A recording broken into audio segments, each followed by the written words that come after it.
شیطان کی دعوت 4 چیزوں سے چلتی ہے: حکومت سے، طاقت سے، پیسے سے، عورت سے.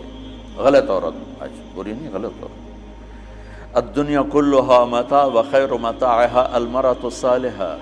دنیا مختصر سامان زندگی ہے اور اس کی سب سے اعلیٰ درجے کی چیز نیک عورت ہے. النساء سے مراد ہے غلط عورت. حبب الی مجھے 3 باتیں پسند ہیں: خوشبو، عورت سے کیا مراد ہے؟ بیویاں، اور میری آنکھوں کی ٹھنڈک نماز. تو 4 باتوں سے باطل پھیلتا ہے. یہ ساری چیزیں میرا استنباط ہے جو میں نے حدیث سے لیا، قرآن سے لیا. یہ حدیث مشہور ہے جس میں عتبہ بن ربیعہ اللہ کے نبی کے پاس آ کر کہتا ہے: ان کنت ترید بہ ملکا ملکناک علی رؤوسنا محمد، اگر تجھے بادشاہ چاہیے نا تو ہم دیتے ہیں، تو تبلیغ چھوڑ دے. دوسرا کہا: ان کنت ترید بہ الشرف، اگر تو اس سے طاقت چاہتا ہے، چودراہٹ چاہتا ہے، لا نقطع امرا دونک، تیرے بغیر کوئی فیصلہ نہیں کریں. ان کنت ترید بہ مالا، تجھے پیسے چاہیے، جمعنا لک اموالنا حتی تکون اغنى قریش مالا، پیسہ چاہیے تو لے لو، جتنا لینا لے لو، سب سے مالدار بن جاؤ. ان کانا انما بکلباء، عورتیں چاہیے، فاختر ای نساء قریش فلنزوجک 10، ہم تیرے سامنے قریش کی لڑکیاں کھڑی کر دیتے ہیں، جتنوں سے کہے گا تیری شادی کر دیں گے.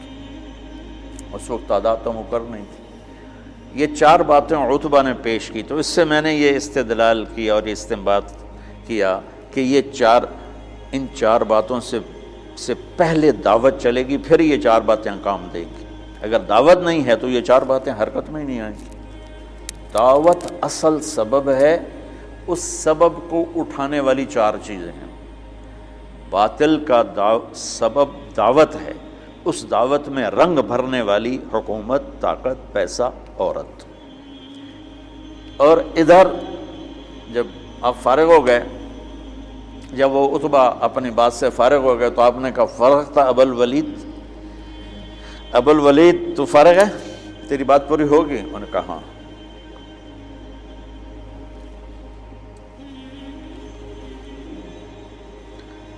عتبہ ایسے بیٹھا ہوا تھا، ایسے یوں کر کے، دیکھ رہے ہو، اس طرح بیٹھا ہوا تھا. تو آپ نے کہا: فرغت، تیری گل پوری ہوگی؟ کہا میں کہوں،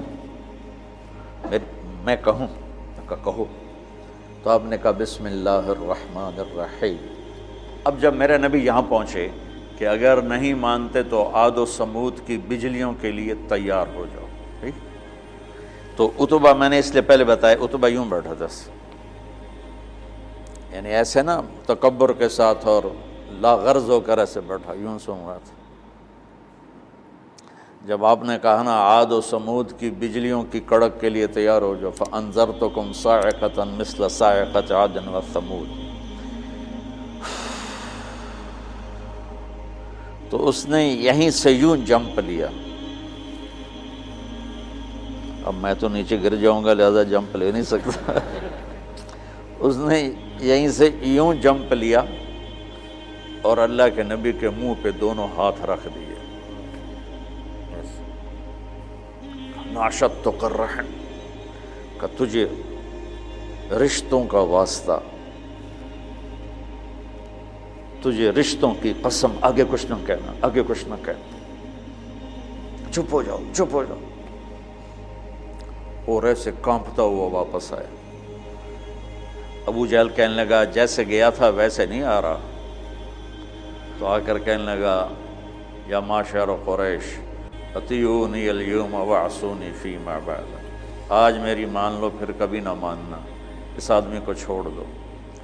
اگر یہ کامیاب ہو گیا تو یہ قریش ہے، اس کی عزت تمہاری عزت ہے، اور اگر غیروں نے اس کو مٹا دیا تو غیروں کے ذمے تم بچ جاؤ. وہ تمہیں عاد و سمود کی بجلیوں کی کڑک سے ڈرا رہا ہے، اور تمہیں پتہ ہے جب محمد بولتا ہے تو سچ بولتا ہے.